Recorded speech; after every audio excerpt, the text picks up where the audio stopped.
So I'm Ernest, the teaching staff of the department. So welcome you all to join this seminar held by the Department of Social Work and Social Administration. So I understand that you all must have already heard that the budget has already been announced by the Financial Secretary 2 days ago. And I can see that many of you here are perhaps the beneficiaries of the government's welfare, education, or others, but some others are taxpayers, right? So one way or the other, you are very much related to budget of the Hong Kong government, because either you pay for it or you receive benefits from the government. So anyway, I think the budget is not only a concern by economists or business sector, but also citizens in general, and particularly social workers as well as social advocates in society. So today, the Department of Social Work and Social Administration has organized this seminar and invited two guest speakers. Well, actually, CK is not our guest, but actually, in any case, is one of our staff members. But in any case, they are in their various capacities are very well informed about social welfare in general, as well as budget, as well as public finance in Hong Kong at large. So without further ado, may I invite the two speakers. Before that, let me introduce them first. Well, I have to look at my mouth here, right? We have two speakers, one being Ms. Christine Fang, also our alumni of the Social Work Department, as well as Hong Kong U alumni, and she is now the Professor of Practice of the Faculty of Social Sciences. Formerly, she was the Chief Executive of the Hong Kong Council of Social Services, and she has been very well involved in social welfare policies, advocacy, and others. And CK Law is our second speaker. He is also our department's associate professor of the Social Work Department, and he is also the chairman of the task force on of the elderly, the Commission on Poverty, the Community Care Fund. So may I invite Christine first. Thanks.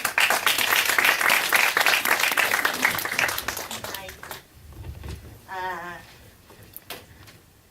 Good afternoon. I don't have any PowerPoint. I have no power, and I hope I have some points. I'm going to make 4 points to share with you how I look at the budget. The fact is, today's seminar is organized by the Social Work and Social Administration Department of the University. Tells you something. We will be looking at the budget more from the social side, and being a practice person, and we'll be looking at more people-centered impact of the budget. So this may be not your expectations, but it's something we can start talking about, looking at the budget from the people side, from the social side. The 4 points I would like to make is, the first point is that personally, and I think the social or service sector agrees with the budget this year in terms of changing this one-off relief measures to deploy resources to more long-term, recurrent programs.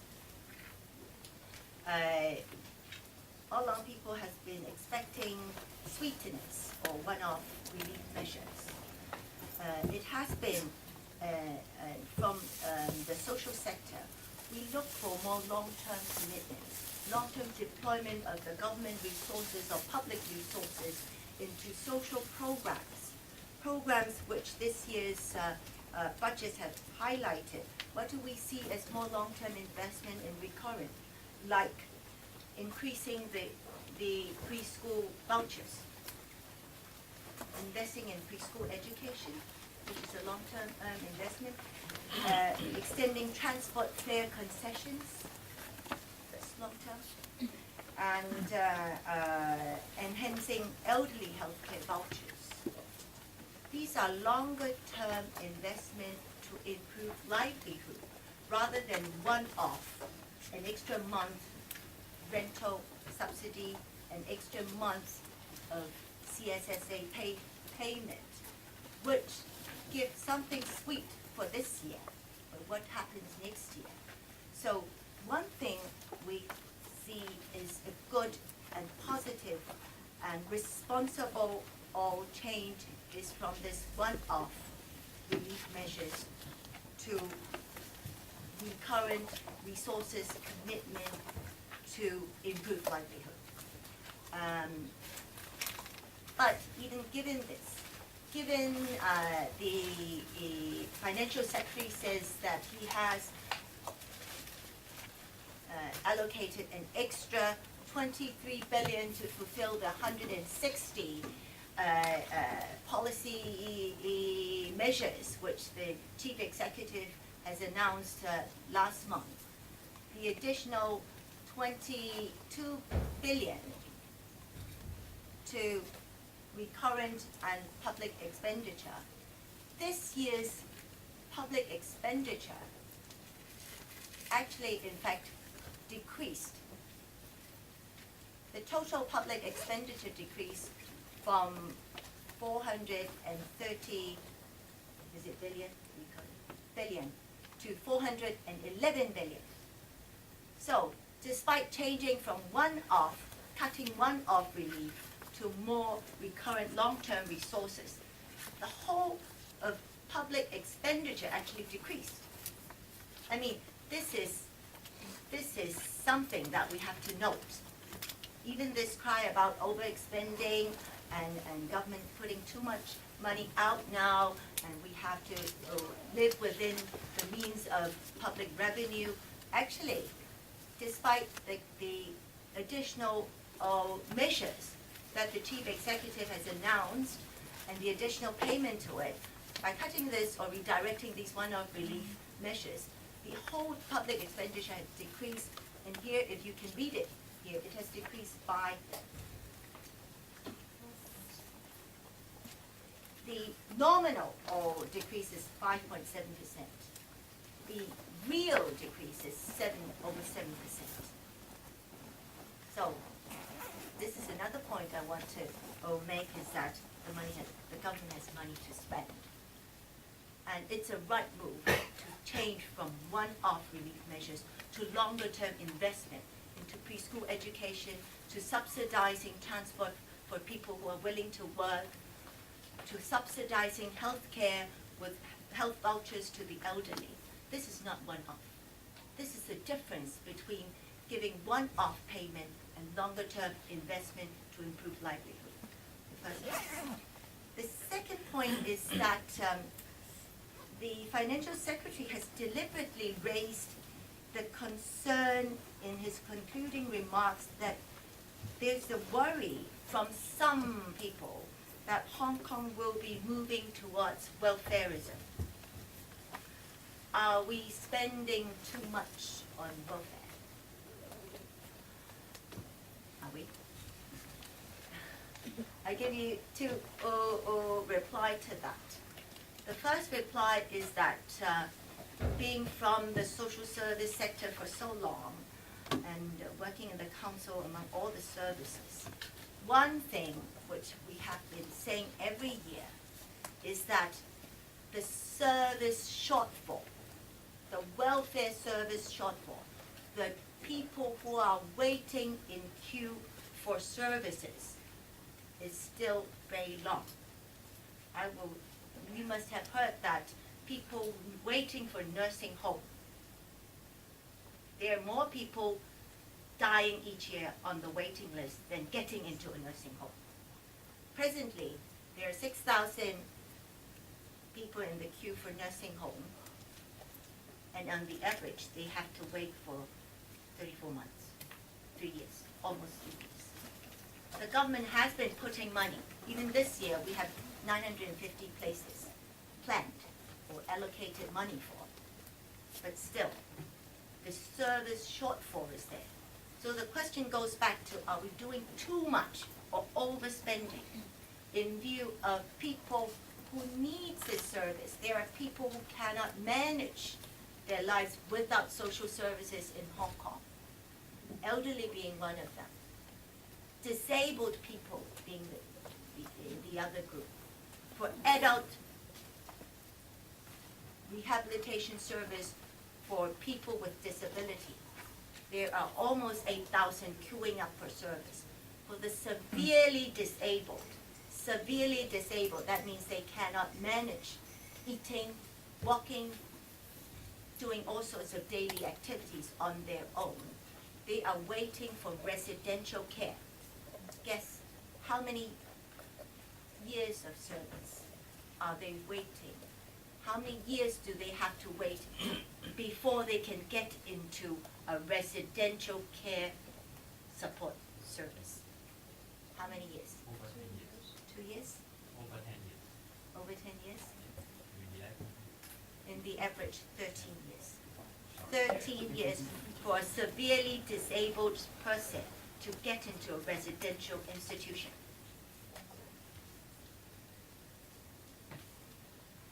Also, there are preschool disabled children who have been, all these people have been assessed that they need the service. And these cannot be done or delivered care just by their families. For preschool children, for special early education, they have to wait also. There are 6,000 of them waiting. So are we doing too much? Are we overspending from the point of view from service needs, meeting service needs, fulfilling service shortfall? We are far off from spending too much. Another point is comparing Hong Kong's spending, Hong Kong's social spending, with comparable societies or countries with same level of development. We see Hong Kong likes to compare with OECD countries. OECD countries is Organization for Economic Cooperation and Development. 經貿組織、協作組織. You have countries like USA, UK, Japan, Europe. I mean, how much are these countries spending, using public expenditure on social spending? The average is 21.9%. OECD countries' percentage of public expenditure on social causes. How much is Hong Kong spending? If you include education, health, and all welfare spending, including CSSA, how much of GDP are we spending on these 4 social services?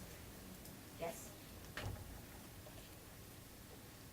OECD countries on the average of spending 21.9%. Of course, a large chunk of them are on pension. But, as our financial secretary always says, these 3 areas of social livelihood spending takes up a big chunk of his money. But how much of GDP are we spending in these 3 areas? Close? 8.7. So are we, given the state of development, are we spending too much? Who makes the judgment call? By comparison, I'm telling you in terms of need. There are people waiting there for services. So I hope with the discussion and that you will have, we can discuss more in this area. So this is the second point. The third point is about the long-term fiscal planning report, which will be out next week. This is an alarm bell for the social service sector, because the hints that the financial secretary has given out in his budget speech is very scary. He said this long-term fiscal planning report will look at Hong Kong's fiscal health in the next 30 years. painted a very scary picture of even if we do not cut or reduce, if we stay on our present track, we will face a structural deficit in 7 years' time. If we increase a little bit, improve a little bit of our services for our growing, aging population, we will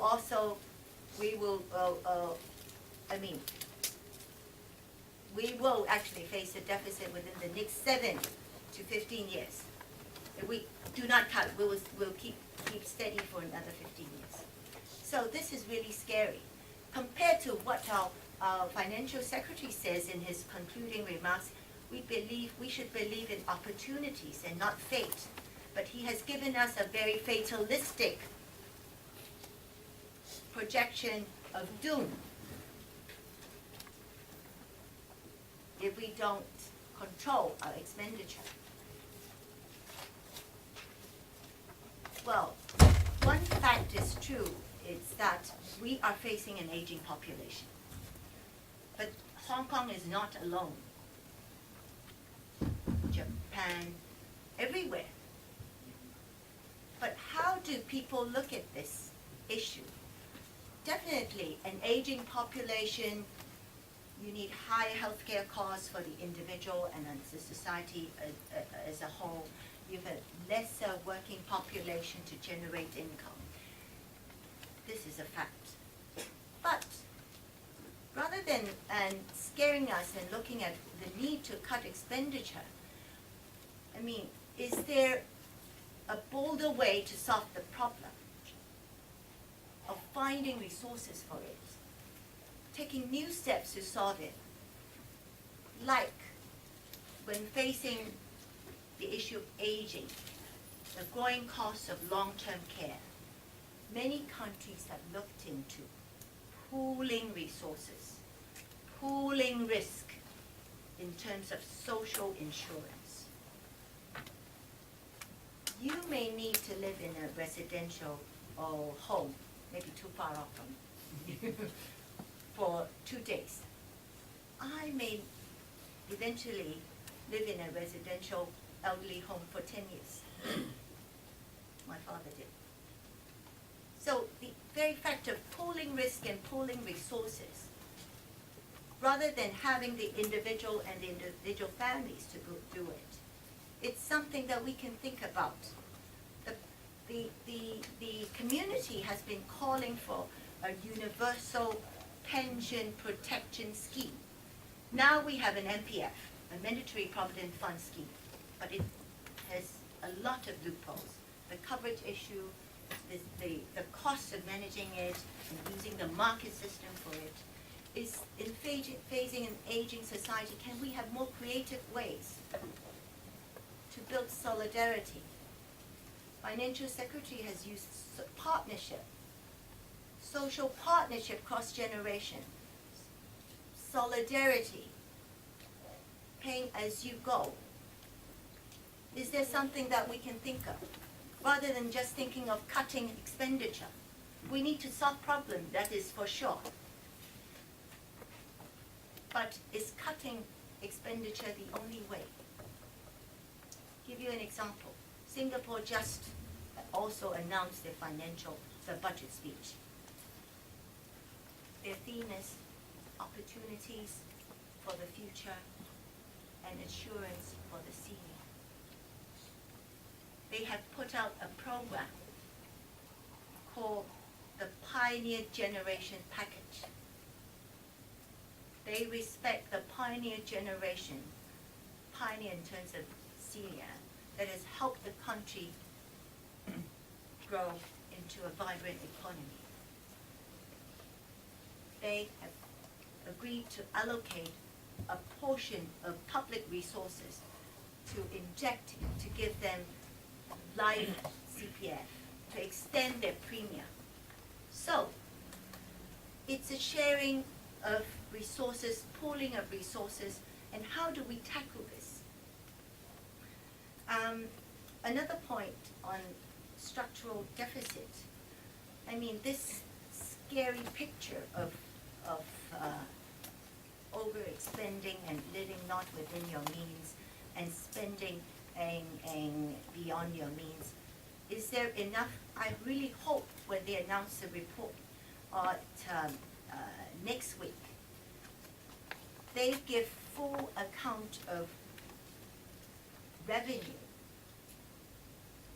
source, how we have expended.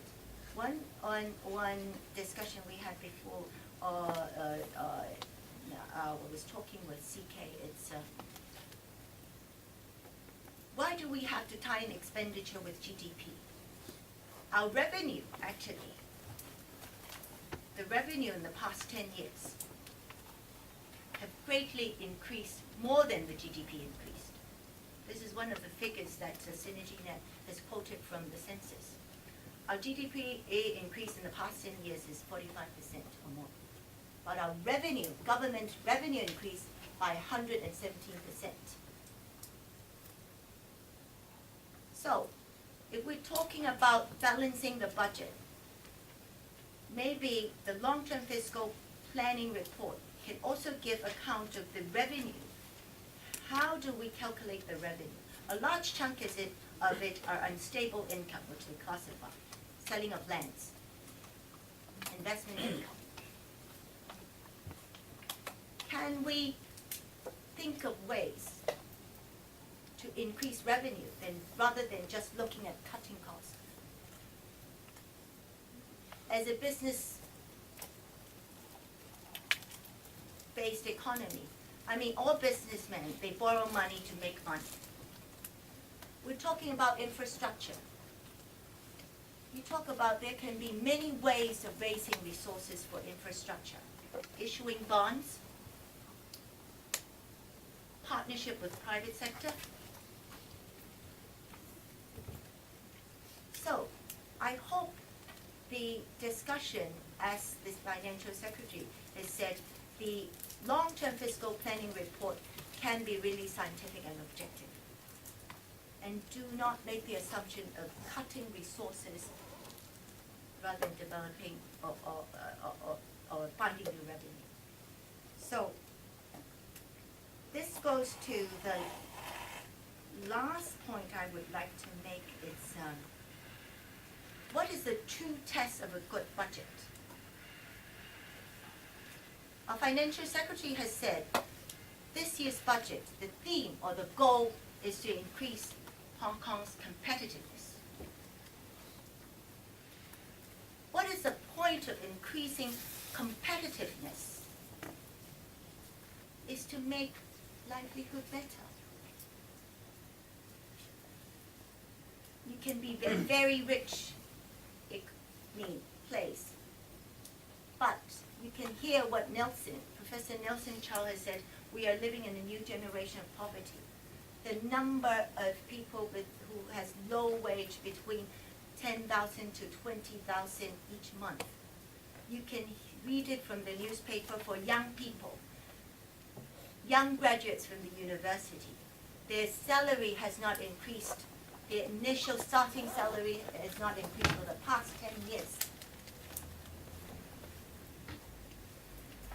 What is the goal and what is the principle of managing public finance? Here, we are quite, I say we, I'm better say I. I'm quite disappointed to see that in here, he said the principle of public finance should be cost recovery, users pay.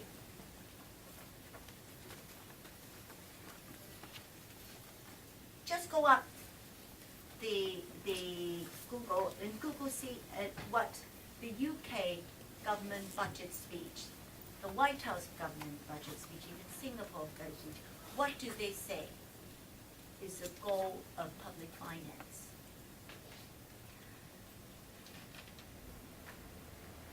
White House, you know they're bankrupt. But they still say with public resources, they want to invest, make critical investment into the two, how did they put it? They say the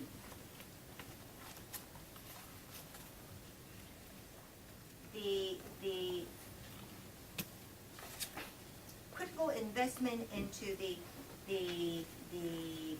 backbone of economic recovery is to build a rising and thriving middle class.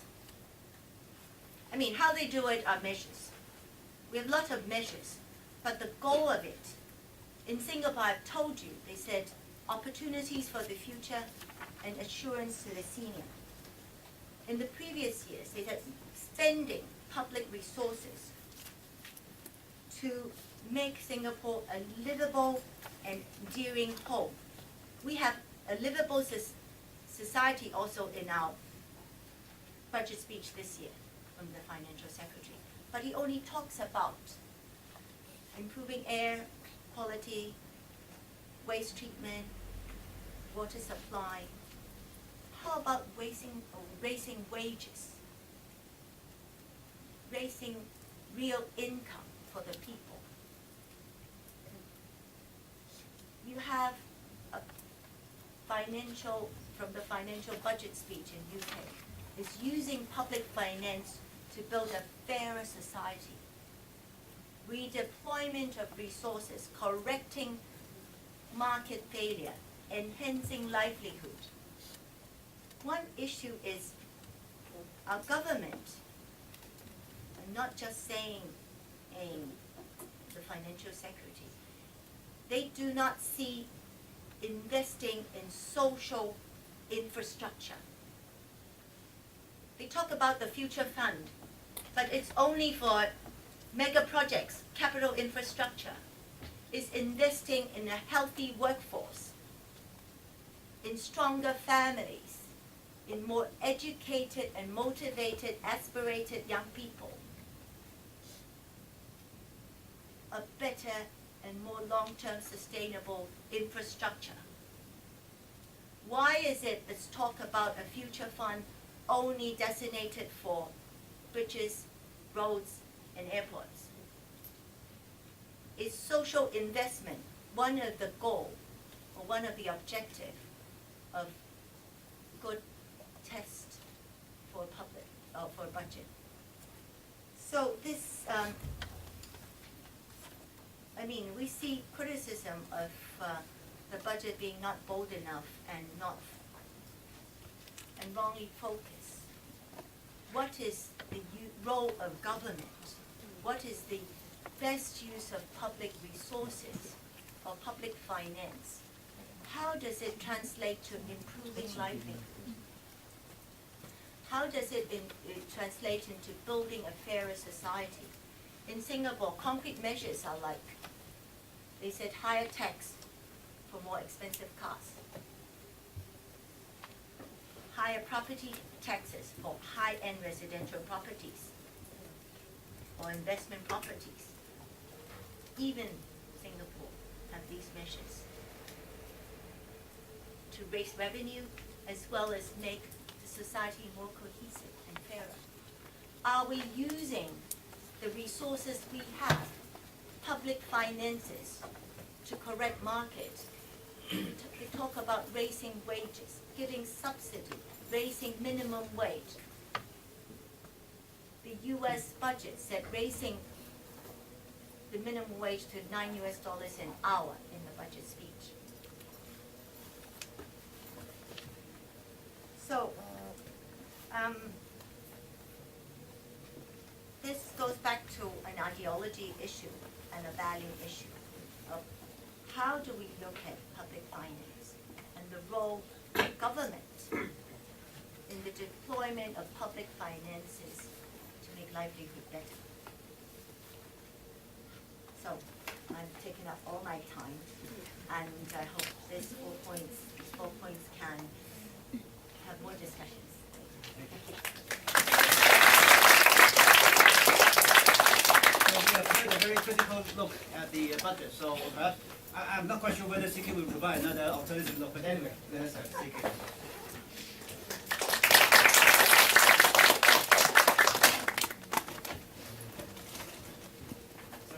you're showing us a PowerPoint, right? Yeah, I need PowerPoint to supplement my PowerPoint. So you have power, you have point, and so you have PowerPoint. I don't have much power. Well, only if you have power, is that people believe that you have power. Okay, I don't believe I have power anyway. I just want to address a few points. In terms of the budget, like every year, the budget is after the policy address. At times, the policy address will be at the beginning of the legislative session, which is in October. But last year and this year, the policy address is in January, and then the budget at the end of February. In the past, between the budget and also the policy address, there's always a gap. And the gap is what I consider is a political breathing space for the government to see what kind of reaction people have towards the policy address, and see if they can tune a little bit in the budget so that they can address some of the concerns raised after the policy address. But then I call this kind of things is a post-policy address syndrome. The reason is that Hong Kong culture is a very interesting thing. Whatever you talk about in the policy address, they tend to focus on what the policy address does not address. Okay? Whenever you mention what is in the budget, they don't focus on what is mentioned in the budget, but what is not mentioned in the budget. What you have not done instead of what you are planning to do. So this is a kind of a challenge to fiscal policy when you have a policy address which is in fact based on budgetary consideration already in terms of new initiatives, how much money is ready for the next financial year. So they will talk about those policy initiatives in the policy address and then put the dollar sign during the budget speech. But then every time there will be some adjustment. So one of those syndromes is related to candies or sweeteners or whatever you call it. Okay, in Canton it's called candies, 海淘. And the second issue after the policy address, which is common, is related to middle class, because there are a lot of evidence that the policy address is substantially inclined towards the grassroots, and therefore, as I said, the policy address syndrome is to talk about what the policy address has not addressed, and that is about the needs of the middle class. And the issue is of the second point is related to the anti-poverty or compact poverty measures, and the third one is what Christine also had mentioned about the aging population and sustainability of fiscal policy. The reason I have a PowerPoint because I like numbers. I like to show you numbers. The reason I show you this table is a lot of numbers here.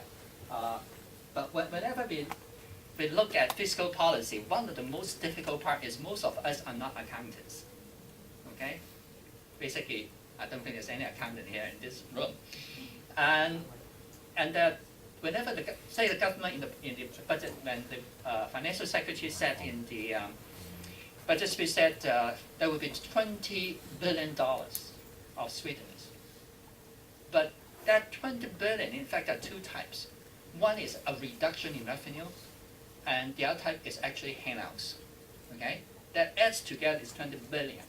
But when you look at some of the figures, you don't find that figures in the budget, which is called the appropriation bill, because when you have a reduction in revenue, it won't show in the actual appropriation. Okay, because there's a reduction. It's only the handouts will be shown in the appropriation, the kind of money that distributed to departments, bureaus for distribution. So, in fact, the increase in expenditure for last financial year is only 9.4 billion as handouts. The bottom figure, okay? The bottom figure is the actual total handouts in terms of the sweeteners. And for the coming financial year, it's only $3.7 billion. The rest is a reduction in revenue, which is the second last line. Okay, so always, perhaps I'm a little bit obsessed with accounting and things like that. So you always bear in mind that two kinds of sweetness. One is a reduction in revenue, and one is handouts. The handout is substantially reduced. Okay, in terms of reduction in revenue, last year it was 23 billion. Coming year is only 16.3 billion. The reduction is around a third, 1/3. But the reduction in expenditure is more drastic. It's from 9.4 billion to 3.7 billion. Which part benefit the middle class more is the reduction in revenue part. Because most of the money comes from the middle class revenue. The handouts are primarily to the grassroots. So if you look at it in this numeric way, you will say the reduction or help to grassroots in this particular budget, in terms of handouts, I'm not in terms of recurring expenditure, in terms of handout, is actually reduced. Instead of, you say, oh, they continue the CSSA and things like that, but if you look at in terms of the number, it's very different. But anyway, analyzing fiscal policy is a difficult part, particularly when we are not in a class of major in fiscal policy, because the budget is quite cash-based. A budget is not accrual-based, and so sometimes when you have to look at the numbers, you have to think twice what the budget actually referring to. Is it cash, or is it in terms of what it should be accounted in a particular financial period, or that kind of thing? Like this year, the budget speech, the financial secretary said he earmarked $3 billion for the low-income working family allowance. He said he earmarked $3 billion, 30億 in Chinese. It is not in the budget because it is earmarked for the next year budget, not this year budget. The government is not expecting to be able to spend, although they can still allow for that.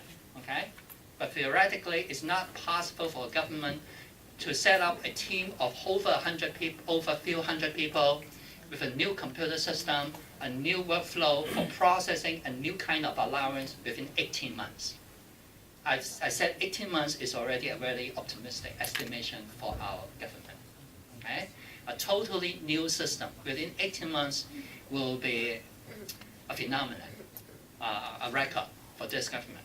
So, in fact, there are very strange budgeting things this year, primarily because there's a late realization that we probably won't be able to spend that $3 billion recurrent this year. Okay? Let's focus on the candies first. In the speech, the financial secretary said, in fact, he said two things about the candies. One is relief hardship, and the other thing is counter-cyclical measures. I will show you that, in fact, this is just a political rhetoric. It's not counter-cyclical measure at all. Second is that most people actually talk about, it's not about counter-cyclical, which is basic, quite macroeconomic, fiscal policy thing that most people don't understand.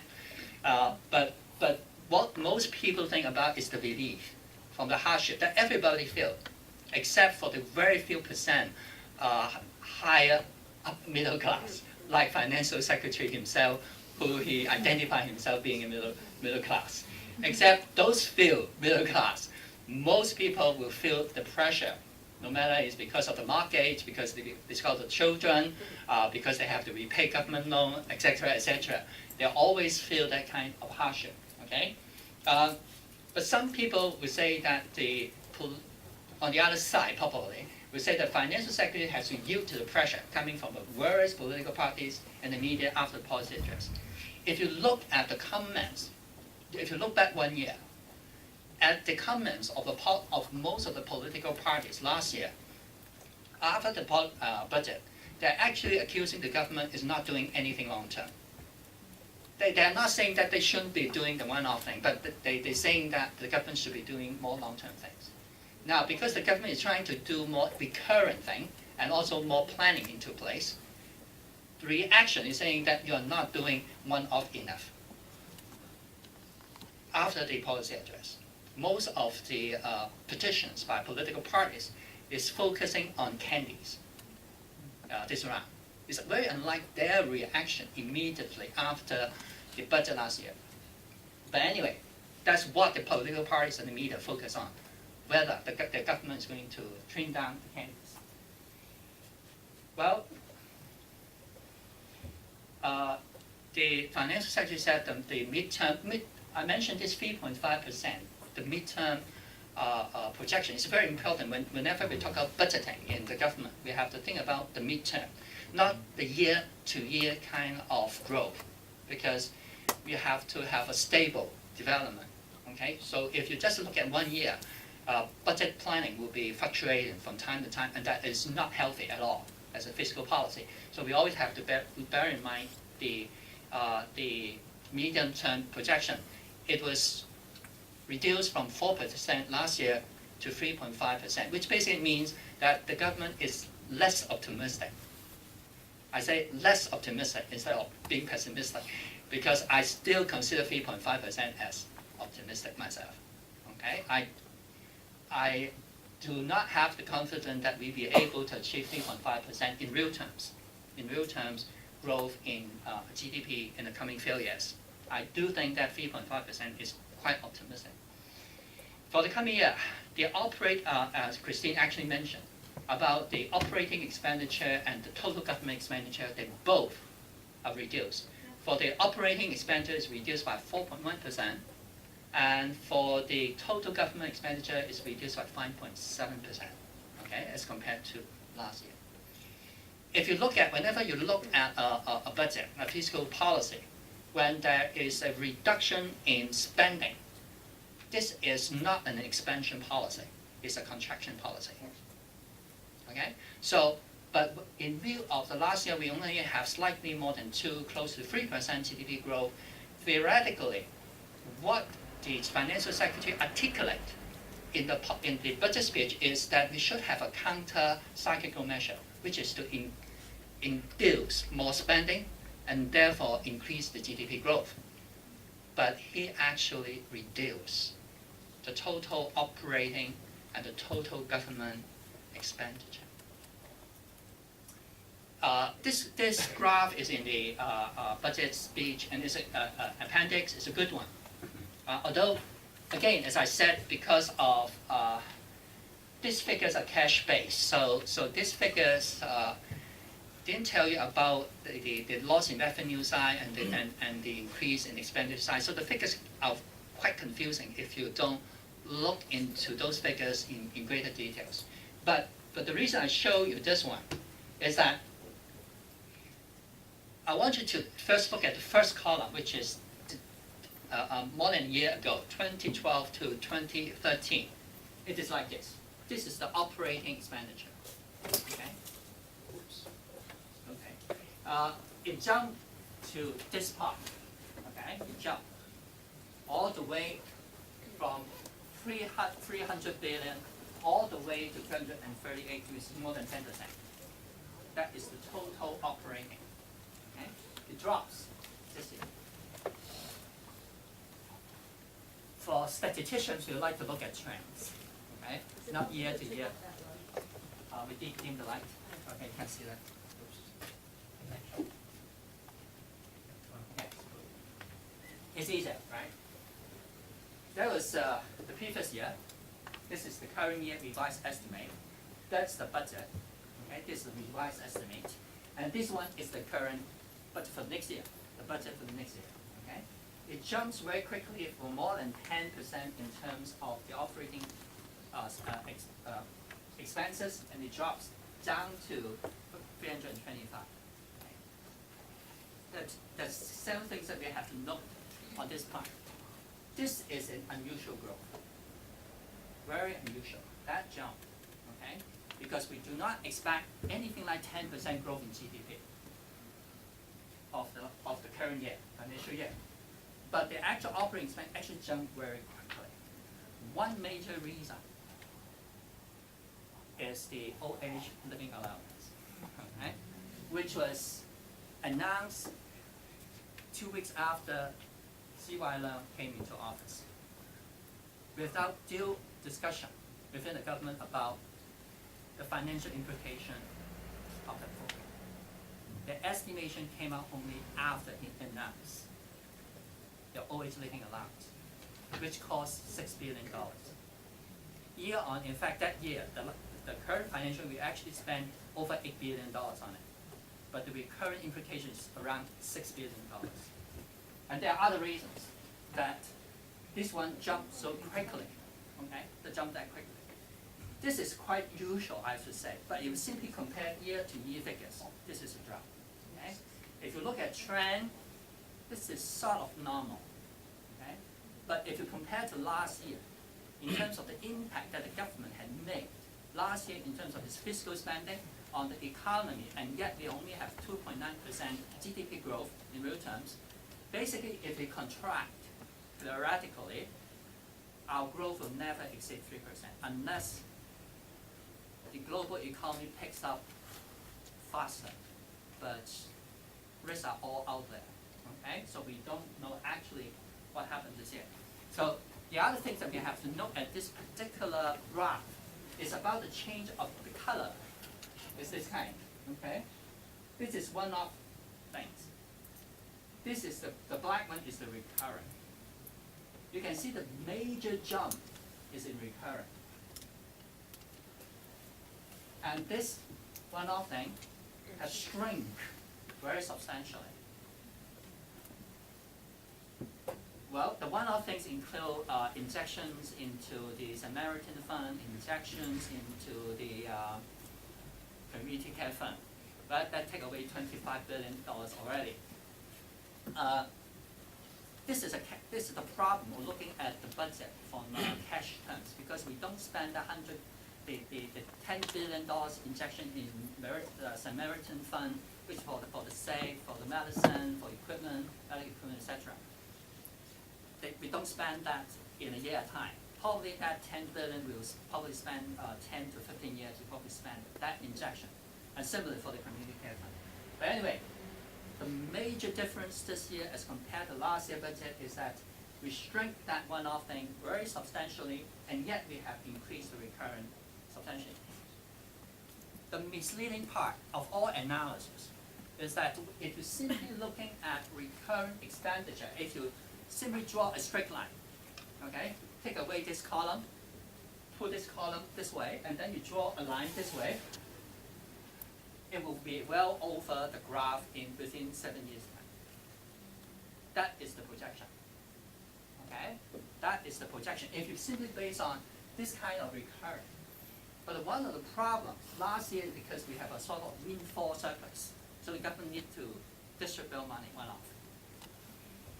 This time, because of some of the maturity of the policy discussion, we need to increase the recurrent of that much. I said, because of the maturity of some of the policy discussion, including the Commission on Poverty and other measures in education, in health, in other welfare areas. Those maturity cost money, mostly in the recurrent side. Okay? This increase in recurrent is primarily related to OH living allowance. So don't be misled that we have increased our government spending. We have reduced our government spending. Okay? But that reduce is, I would say, still normal to the extent because last year it was quite abnormal in terms of budgeting process. Because it's a new term of the government, I don't think the government has good enough communication between the financial secretary and the chief executive at the very beginning of this term. So my conclusion, the budget is not counter-cyclical in all its financial indication. Okay? Secondly, the revised estimate is in fact a surplus. Okay? And also, for the coming year, is also going to be a surplus. Now, if you have a surplus budget, which actually you take away money from the market and put it into the reserve, this is basically cooling down the economy. Okay? If you pull money out from the reserve to the market, you are stimulating the market. So a deficit budget is stimulation of the market, while a surplus budget is a contraction of the market. Right? That is a very basic, perhaps a little bit oversimplified, but the simplest way of looking in macroeconomics. So primarily the candy, the sweetness this year is primarily politically driven, because we just cannot reduce all the candies in one off. This is in so-called we call it successive approximation. We have to slow it down so that people get accustomed to it, and then they gradually accustom to reduction in candies. The other syndrome is about the middle class thing.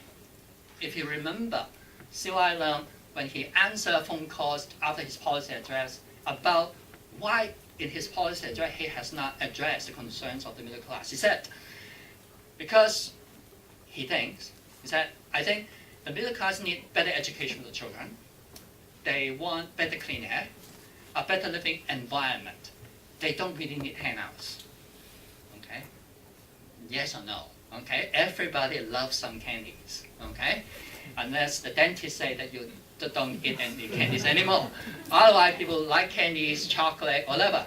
So no matter, although education, clean air is the middle class concern, and yet they will expect some relief from the government.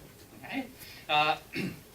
So most people in the middle class will have this kind of problem. So the government is reducing candies, and I would say inevitably the middle class will complain.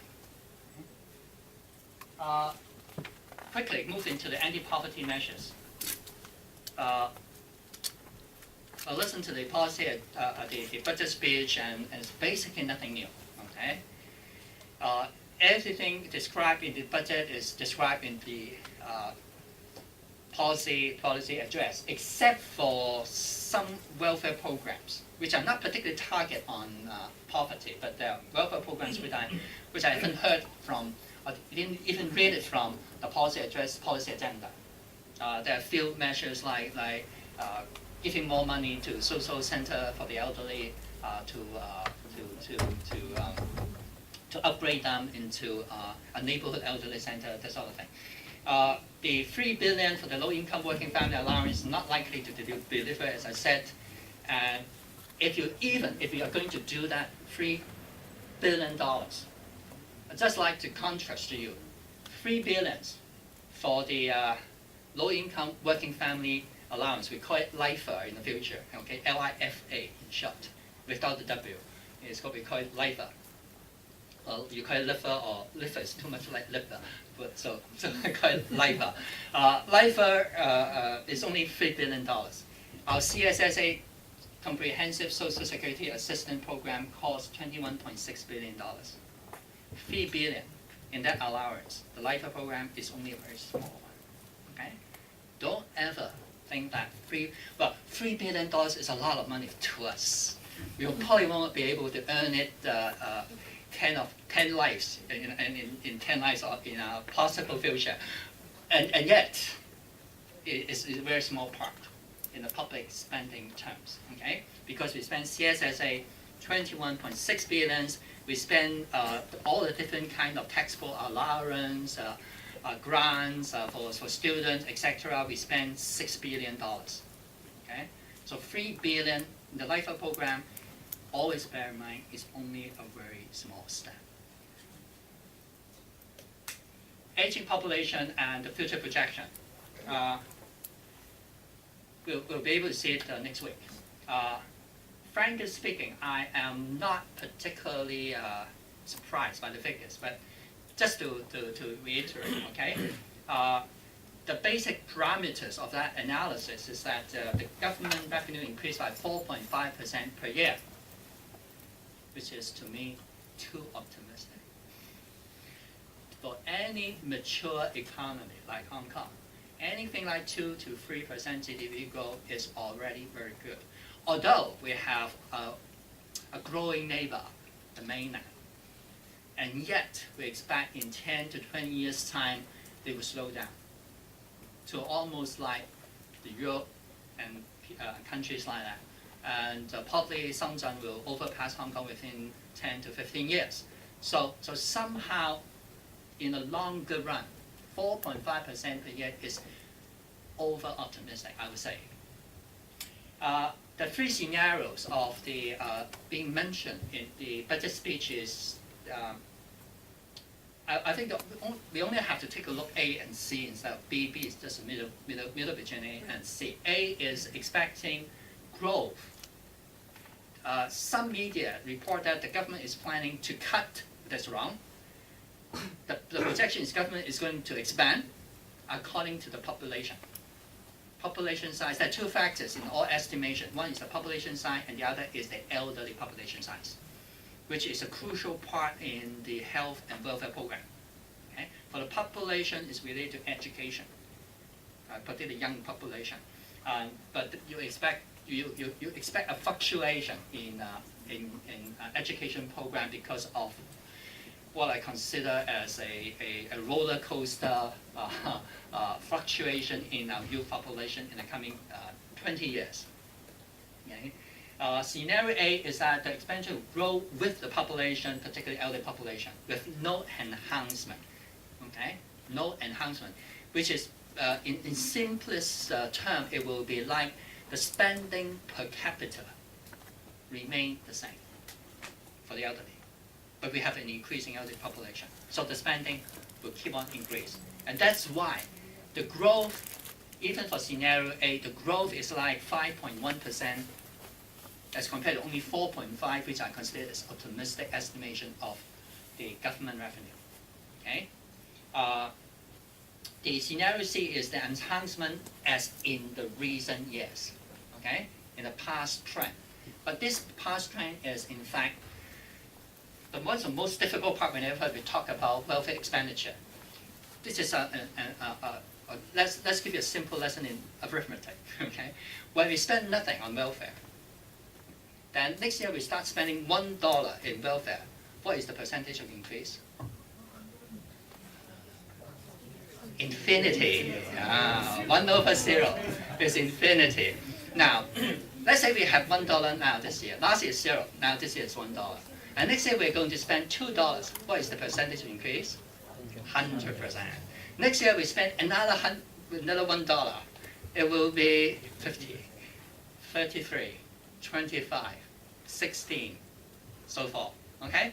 So although every year we spend $1 in real terms in addition, and yet the growth rate will slow down. Okay?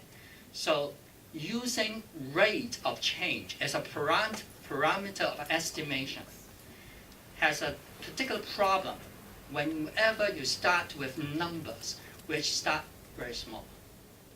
Our social welfare department was established in 1958. Okay?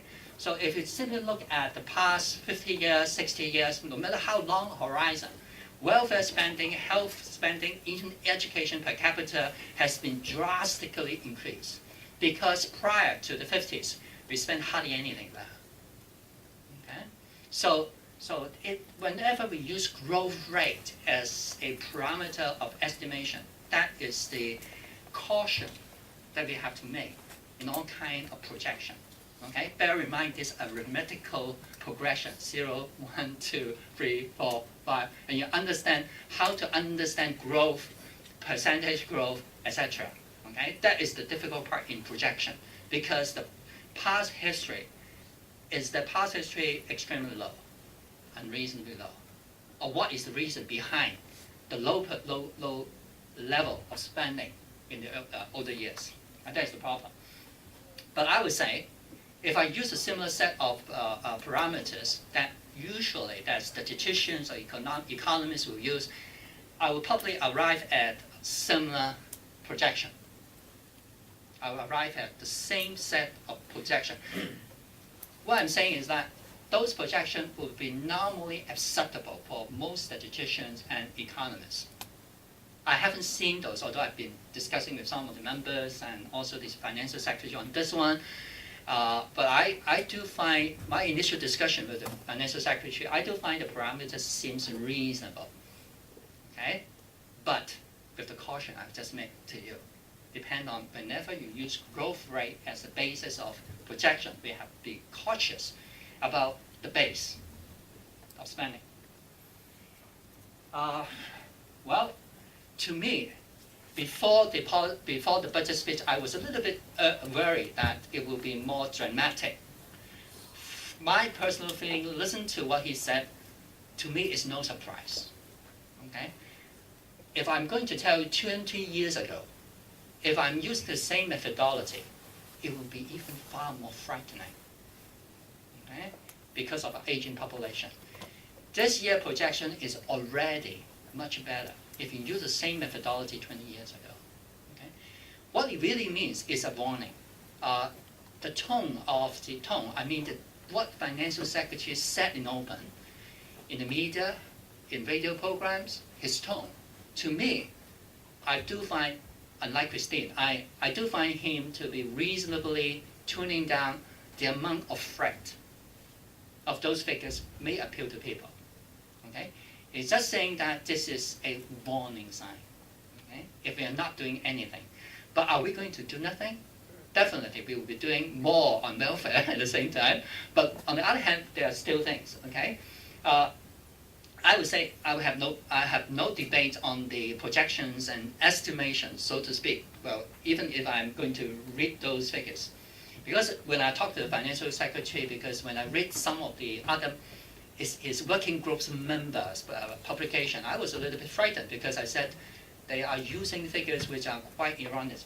In fact, I didn't have a projection on, Christine just mentioned about the increase in government revenue. You look at the appendix if you have the budget. There was a graph about GDP. It's here, but appendix.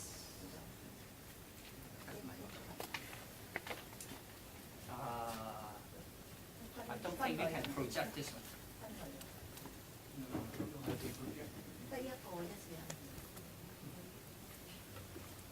Figure.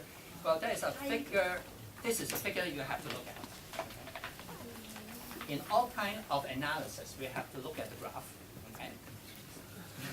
Can you see it? Can you project it? Where is the project? No, there's no visualizer here. No visualizer here. Well, sorry. We can take a photo and then put it online. Okay. In fact, I have it on my computer. Anyway, what I'm telling you, the line of the GDP, the government spending and GDP, this is the government spending and GDP ratio. Okay? 10 years ago, it was less than 18% of the GDP.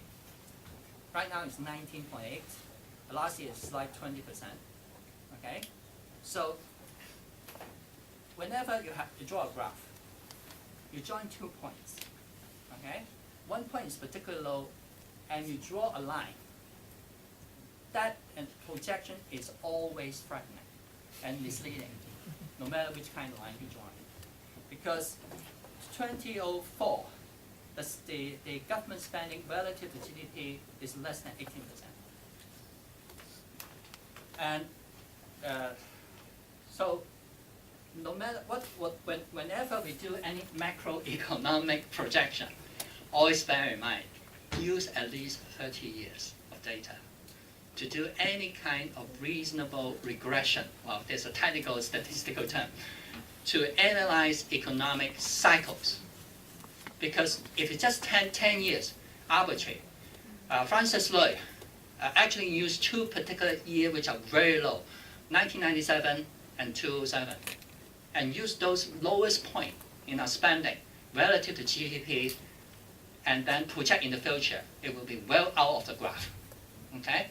Don't use 2 points to analyze anything in economics. Okay? 2 points in any arbitrary way, it doesn't work for any reasonable projection.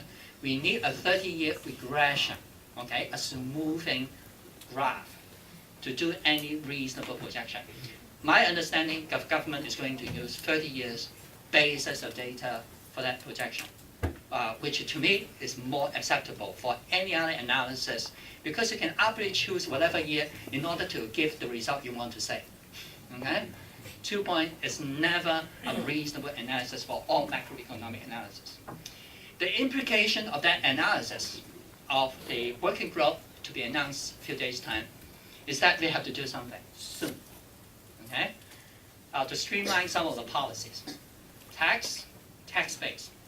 I don't know if you've noticed, the number of taxpayers in Hong Kong actually increases over the term of John Tsang being the financial secretary. Before he became the financial secretary, only around 40, slightly less than 40% of the working population pay any income tax. Now it's 47%. Do you know what he has done? He only has increased the tax allowance once. Never been tied with inflation, not tied with real income increases, and therefore more and more people fall into the tax net. Okay? So if he continues to do that, 10 years' time will be well over 50%. In fact, that was also one of my suggestions quite a number of years ago to the financial secretary, because we need a much broader base of tax. Even if people have to pay just a few $100s, although it's very administratively costly to charge a tax, income tax, a few $100s. But my recommendation is please do that, okay? Because it is good and healthy for anyone to pay a little bit of tax. To see oneself as a taxpayer is a very empowering political process. I pay tax, and therefore I demand so and so. Okay? And then when they pay tax, they will say, please don't increase tax. Okay? That will become another check and balance. On one hand, they will demand as a taxpayer for more government service. On the other hand, because they pay tax, they will have some check and balance on the fiscal policy. This morning, one newspaper asked me this question. You probably will read it because it's one of popular newspaper. He asked me about whether I consider, because the newspaper media like to highlight conflicts, inconsistency between C.Y. Leung and John Tsang. Okay, and then my answer is that, well, I think that is a good thing. Okay, if you have a chief executive who is conservative, and having a financial secretary who is too progressive, nothing will happen, because it's the chief executive who makes the decision, not the financial secretary. The role of the financial secretary is to play the role of check and balance. You don't need a whole team of people trying to score. You need a team of people still at the back protecting your goal. Okay? 要有前鋒，要有龍門後衛。You need that as a team. They can't behave exactly the same. Otherwise, you should be worried if they are the same. Okay? I prefer a team which is relatively more heterogeneous, so that there will be the diversity of views in the community and the public somehow can have a way to channel through the government team. So some diversity is required. So I need to stop here. Yes. Right. Override. Yeah, not really. But frankly, yes, thanks for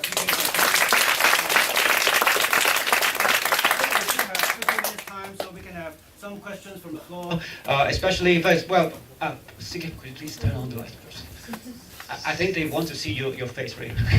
And also, Christine, would you please come over to the stage so that we can have a Q&A session.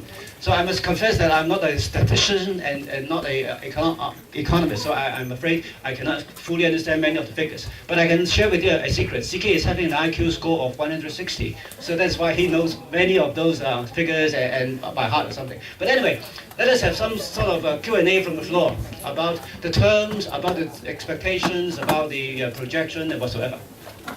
Would any one of you from the floor, from the secondary school, would like to ask some questions or opinions?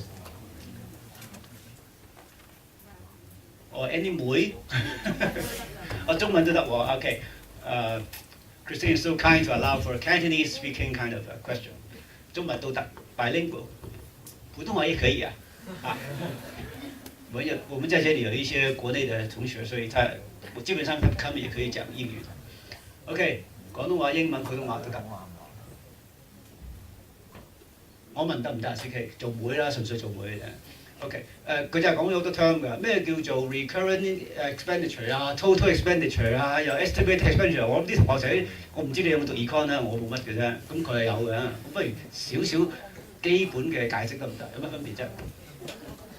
你哋識㗎咯嗬？都唔識喎，後邊嗰啲 master 同 So 我 explain, try to explain briefly.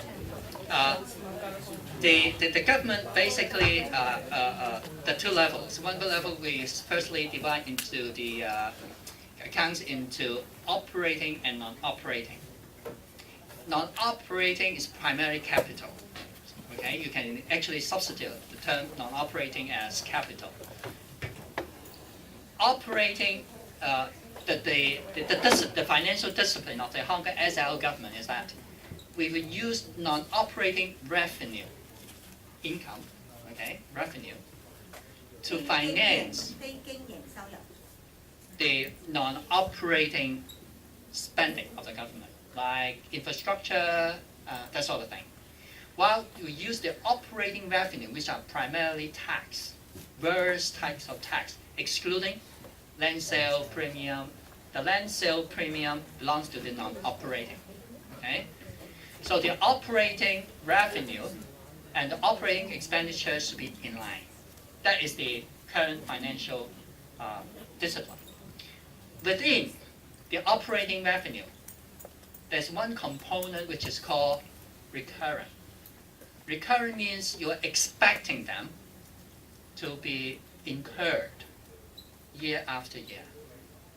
Okay? Some of those recurrent have a built-in adjustment mechanism which will be automatically adjusted.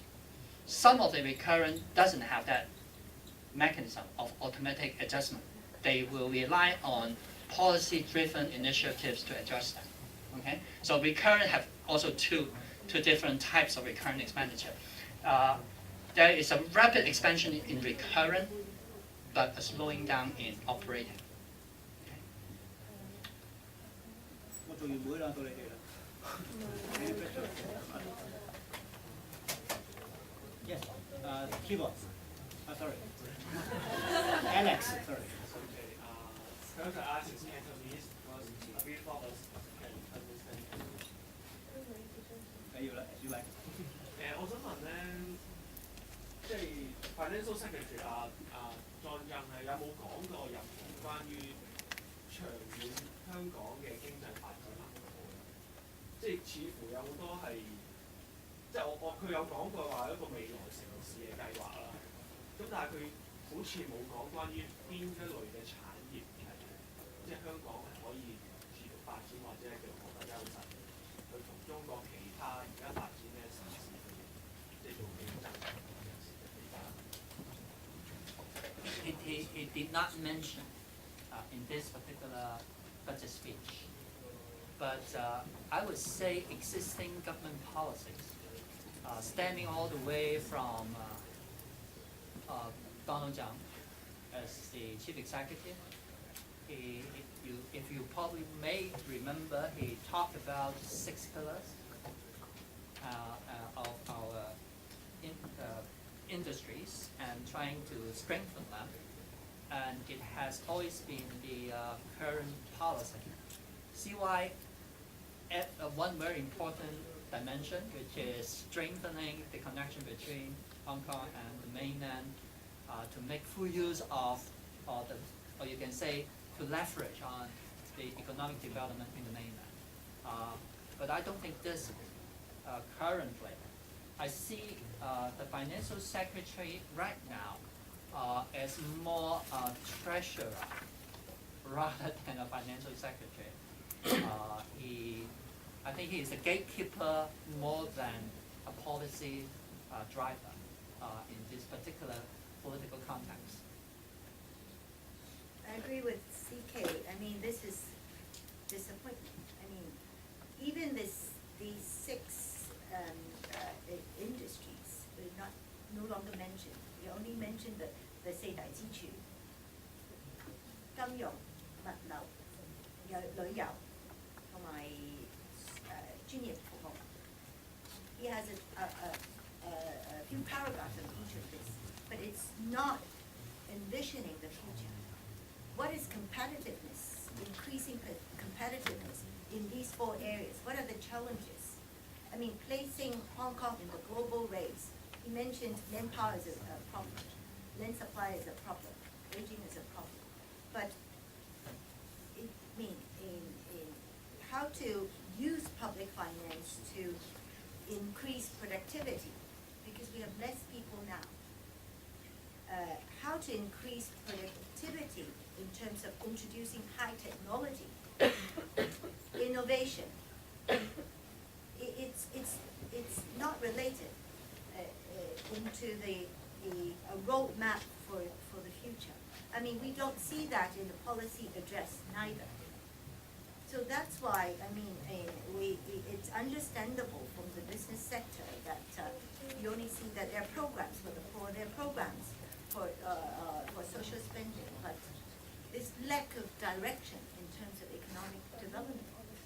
I mean, even for I mean, I look at other budget plans in other places. I mean, there's an emphasis on increasing jobs, attracting jobs to United States as a public finance direction. How to make the country attractive to people to create jobs here. They have a policy on increasing the SMEs. So I do agree that even on the economic development side, there's no vision. SME means small, medium enterprise, 中小企. Yes, please. I have some thoughts regarding on the pensions. So it looks like there will be a big arm whistling when the John Jiang go to the LegCo. I think some democratic hot people already saying they will block pass the bill because of the pension. So the question is coming from the pension side. We know pension is going to be a quite high benefits to the public for the Hong Kong, especially for the elderly. How can we do? What will be the best way on doing a public finance for this big pension scheme on hand? So we have an MPF definitely is below expectation. So how can we do some modification and make the pension work by injecting into the public finance? It's difficult because Australia using quite high tax base, right, to make the pension work for the federal government. So actually people suffer and pay to go. I think I'm Australian, so I think if you ask all the people, I think if you count the hands, I think maybe 90% people hands up not to want to pay the tax for paying the pension at all. But it looks like we are going backward to try to get it. But I know it's good, but where the money come from to finance it? Well, may I further add? Yes, but actually there are 3 possible sources of income. One is the tax, right? The other is the contribution, like the MPF or the PSU-Go kind of pensions. The other way is what Christine suggested earlier about insurance, pooling of resources instead of personal kind of individualized kind of income. So CK or Christine, would you like to comment on this? Well, I would say that will be it takes a long answer to deal with Another that hour. question. Because, but we will definitely have a debate. No matter whether Chang Mo or Tung Wei will be, Chen will be doing this filibuster, the LegCo doing the budget appropriation bill. I would say after Professor Nelson Chow's study being announced in the middle of this year, there will be some public engagement process for discussing how to reform our pension system in the future. Today, I would say it's premature to talk about all the alternatives. I have my own proposal, so to speak. It's called CK Law's proposal, which I would say will be also be discussed on. It's based on what we call annuity program basis. But anyway, I don't think the government will react to anything that Albert Chan or Chang Mo talking about universal pensions during the budget appropriation bill debate. it will be something the government is prepared to discuss, consult the public after Professor Chow publication. So. Beside the tax, like, I know in some of the countries like Australia, Canada, I think tax is the major way actually to try to get the pension in and to hand it out. So, except tax, any other way usually government will use. There are as many different ways as there are many different countries.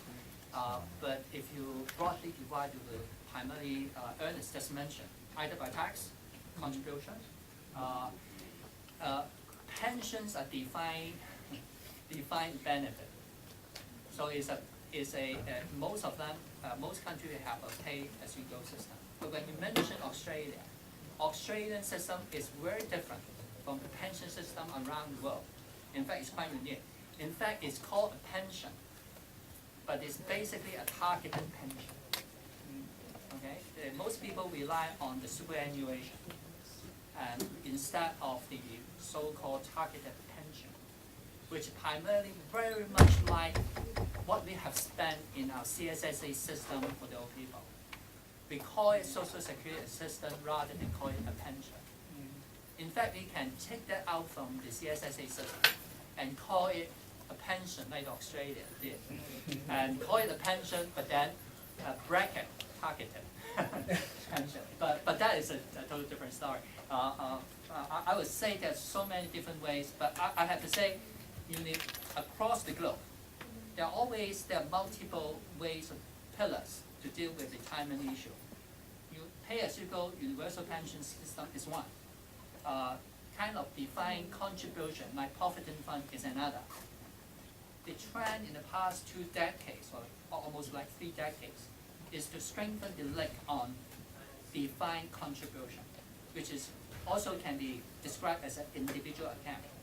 For the universal pension is a pay-as-you-go system, younger generation subsidizing the older one, and then the next younger generation subsidize the current younger population.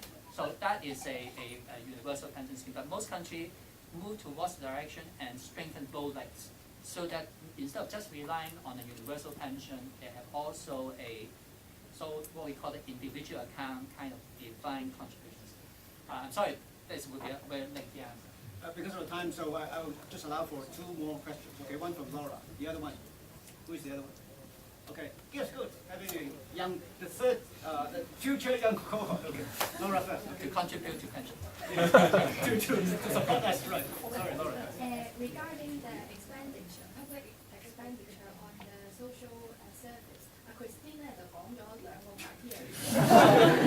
咁第一個咧就係話好多人排緊隊，咁即係話個 service 唔夠啦。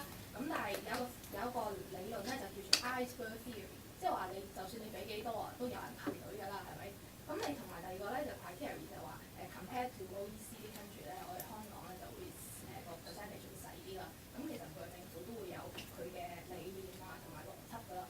咁其實咧呢個問題咧係想問阿 CK 你嘅嗰個喺你心目中嘅 criteria 去睇呢個government expenditure on 個 social service 係有啲咩個 angle 或者 criteria 可以睇呢樣嘢咧？ Well, how much we spend in social programs, like a percentage of government spending or percentage of GDP, there are 2 ways looking at it.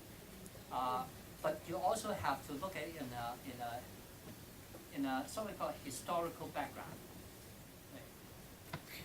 For all countries, depend on the kind of history we have.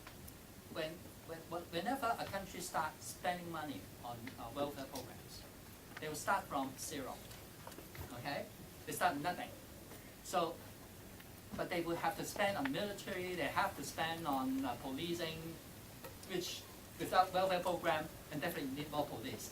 So somehow for all countries, if you look at the history, the rate of growth in welfare spending is always faster than the total expenditure growth. Okay, because they start small. So if the totals increase, the welfare spending is always climb faster, because when they have more money, they will spend more on welfare. So whenever we do any analysis on trend data, we have to bear this in mind. most countries, including Hong Kong as a city, when you start off with welfare program, it starts very small. So it will grow on, it will continue to grow. The problem is the small government. I don't talk about big society or big market. The financial sector is still talking about 20% of GDP, right? So no matter how much we increase the welfare type of spending, it will never exceed 20%. Okay, now it's over, in terms of recurrent, it's over 55% of the government recurrent spending is on welfare types of program, education, health, and education. It will continue to increase in its relative weight within the government spending. Okay? Other spending will grow slower than economic growth, like police, fire service. They will grow, but they will grow slower. Health will grow faster. Welfare will grow next faster than health. We had a very extreme situation in the past 2 years. We have faster growth in welfare than health, in a narrow sense, right? But internationally, the trend is health increase faster than welfare. Right? But the total social budget, social spending, health, education, welfare, always grow faster than total government spending. This is the background that you always have to bear in mind, this historical context, particularly whenever we talk about growth rates. Okay? When you start something small, always remember the arithmetical progression I just mentioned to you, 0, 1, 2, 3, 4, 5, 6, okay? And you know that you can't build an analysis based on that. Hong Kong, unless we can break that 20% of public spending on GDP, social spending will never exceed anything like more than 15% in the future of the GDP, although it will continue to grow. Although within the three scenarios, in that projection, no matter what we do, at the end of the day, social spending will continue to grow faster. But that is very usual internationally, and I would expect it to happen in Hong Kong in the coming years anyway. The only problem is we'll never be able to reach the 21.9% of the OECD spending of GDP on social program, because our total is only 20%. Social is only part of it. But that's not a golden rule. Nobody says you cannot spend over 20%. It's not illegal. It's something that one former financial secretary or government just make this up. And I would like to point out that actually our revenue, our annual government revenue, doesn't fall in line with GDP growth. We are earning, the government is getting more money every year than just GDP growth. So I go back to the question. That cannot first. continue, because the figures you quote is from the Synergy Net, which is based on the No, this is from census. The COO, the 2004 figures in the past 10 years, definitely our government revenue increased faster than GDP. But if you look at the past 20 years, your conclusion will be very different. As I said, don't look at 2 points. Let the long-term fiscal planning, we asked them for more figures. But going back to your question, in terms of need, I do not agree with that if you have a queue, everybody will line up to it.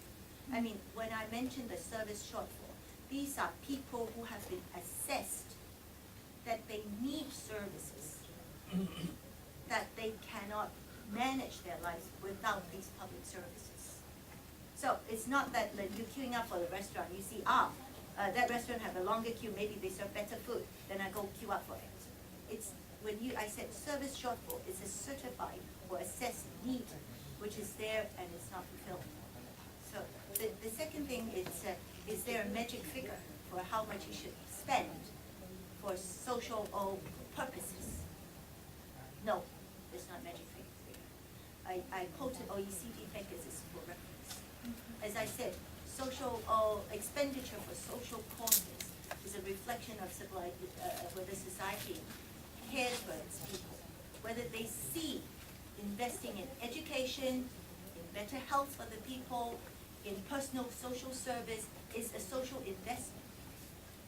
So when you compare with the level of development of similar economies, how much people spend, but that's not a golden rule, like we shouldn't follow a golden rule of 20% GDP for everything. So it's politics. How do you see how much we should spend for education? Now we don't even have 15 years of free compulsory education. Why do we use education voucher for preschool? A lot of things, problems are happening. I mean, do we need better hospitals? Do we need a children's hospital? I mean, these are the things, it's a political decision rather than a statistical or magic number. In fact, can I give a short answer too? Okay. The problem that the financial secretary painted is a statistical and economic analysis. It's not political. But what the conclusion is that the challenge is not, in fact, not economics. The challenge is in the political process. The decision at the end of the day, how much money we spend, is a political process. If you don't change the political process, you can't change the political outcome. But the So point that is is the. that he's hiding behind figures. He has an underlying ideology behind the stick figures he puts up. Why is it that he posted out, you need to cut and control expenditure, social expenditure, like education, health, and welfare? Well, let me The debate. biggest expenditure the biggest public expenditure in government expenditure is infrastructure. That takes up 18 to 19% of annual public expenditure. Don't forget about operating and non-operating. The government biggest spending every year is in infrastructure. If you don't have money, why don't you think of other ways of financing infrastructure? There are obviously easier ways to finance infrastructure than ask people to finance a hospital. It's hiding the ideology behind the figures. That's why I said, going back to basic, what is the goal of public finance? I'm just asking, you need to be more people-oriented. You need to see social spending as its investment. Sorry, frankly. Yeah, you hang on, Yes. sorry. I really have class. I have to go to class, so I really So yes, let's have the last question. And I think the debate has to go on anyway. So, Thank you. yeah. 我想問咧當我哋香港個會有 aging population 咁我哋要幫一班咁嘅 needy 嘅人士，都要幫之後嘅 generation。咁喺我係會預料有 structural deficit 嘅情況之下，香港應唔應該加稅，或者你覺得幾時會加稅？如果不斷喺度如果加稅嘅話，即係着徵住嗰個福利會越嚟越多啦，咁係咪會沒完沒了就一直落去？ Quick answer. Well, if you ask me to predict, there will be no structural deficit in the future. Because according to the basic law, the Hong Kong SL government is not allowed to do so. Okay? Which is a very simple thing. You can't act against the basic law. So you can only have two possibilities. One is increase the tax relative to the GDP. So you spend a little bit more than 20%. And then later, you can also cut the growth in expenditure. Not cutting expenditure, but reducing the growth rate. So you can do it both ways or either way. But you just cannot allow structural deficit to occur. This is against the basic law. Okay? One of the problems is that Christine's argument leads to the conclusion that we should not make any projection. Why I say that? Because if you want to make any projection, there's no way to say how much we should spend our GDP on public spending. 25, 30? So the only acceptable assumption as of today is 20%. No, without that parameter, there's no way of making any projection at all. So the conclusion is we should forget about aging and we forget about projection. never mind about those assumptions.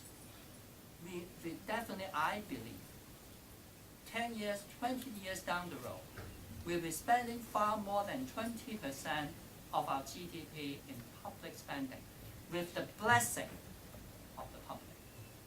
Okay? Whoever is the public at that time, make that decision on how much we should tax and how much we should pay for services. It's a political process that the public in the future has to determine, not today's finance secretary or the chief executive. Yes, I think most of us here are already adults, having the right to vote, but for those who are already not yet 18 years of age, we have not yet the right to vote. But in any case, as CK said, in the future, all of us here have to decide whether we should or should not have more or less welfare or tax or whatsoever. With this, I would just like to close this seminar by thanking the two speakers.